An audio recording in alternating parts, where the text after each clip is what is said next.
If this actually ends up being the final Venom movie, I just have one thing to say. Good riddance. What's going on, guys? I'm Chris, and welcome back to another video. So today I've got my review of Venom: The Last Dance, aka Venom 3. I just saw the film. These are my honest thoughts. Probably going to be a quick review.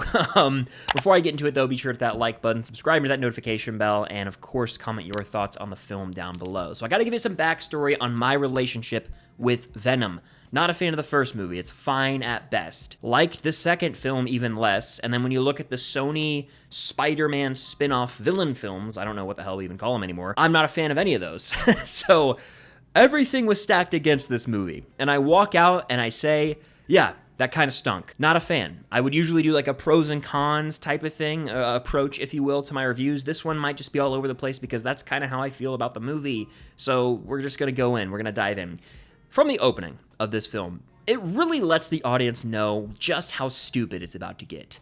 You've got your stereotypical villain having this deep, ominous voiceover, letting the audience know via exposition dump, hey, this is my master plan. I need to send my goons to go and retrieve this one thing that I need, and I'm not going to get my hands dirty. I'm not even going to be on screen for more than 2 minutes in the entire movie, so fear me. That just about sums up the setup for this film. On top of that, you've got Eddie Brock / Venom, both of them, whatever you want to say. They're running around, okay? They're just running around aimlessly post Let There Be Carnage. They're wanted fugitives, at least Eddie is, and he's basically hitchhiking on a road trip for a good chunk of the movie. He's just traveling, all right? And then you introduce a bunch of other random characters here and there, like Juno Temple, Kayla from Ted Lasso's in this film. And we don't really know much about her except for the fact that she has a traumatic backstory, and we see a quick glimpse of that as she has a nightmare. Other than that, we don't even really know her. She's just a generic scientist in this lab that's like buried deep below Area 51 because for some reason Area 51 is getting shut down in this movie. There's a lot going on in the first 25 minutes, all right? A lot going on. Then you got Chiwetel Ejiofor, forgive me if I mispronounce his name. He's in the movie. That's right, the guy who plays Mordo in Multiverse of Madness and in the first Doctor Strange is here playing a random military figure.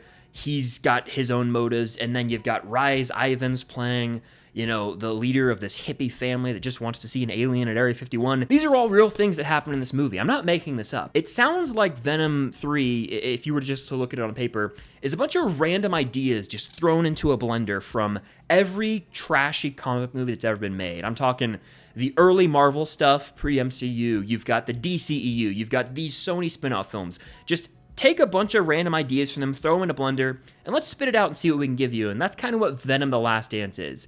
As someone who never really cared about the character Eddie or Venom, they didn't do much to change my opinion on that here, all right? The comedy in this film, if you want to call it that, misses the mark entirely. And I felt this way with the other Venom films. I mean, I find it hard to really get a chuckle when I watch these movies, and that's the case here as well. I just sit here and I'm like, what is going on? The comedy just misses the mark half the time, and the majority of the lines that Venom says are damn near inaudible. It's just this... And if you can actually make out one of the attempts at a joke, it just misses, okay? This movie is not even soulless, it's just there. It exists. It has no identity, no purpose. I wasn't emotionally moved by this film. It isn't particularly funny. There's really zero memorable action scene. It's kind of like Joker 2 earlier this year, where it feels like a big fat nothing burger by the time the credits roll. And this was the third film, the conclusion to the Venom trilogy. Don't know how I got a trilogy, by the way. It felt nothing watching this movie. Even by the time the credits rolled, I was like, huh? I checked my phone. The credits were going for about 16 minutes. The movie's about an hour and a half when the credits roll. Baffles me, truly, that a movie, a third of a franchise, a Marvel technically property, is this lackluster, this empty.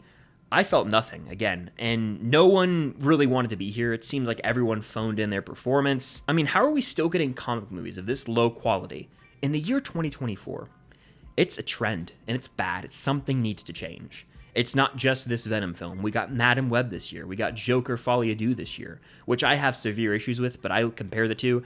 At least that's a competently made film that tries something from an artistic standpoint. This movie is just CGI blobs running around for the final 30 minutes, and no reason for me to care. I don't like this movie at all. Not a fan. I don't have much else to say. I'm being honest here.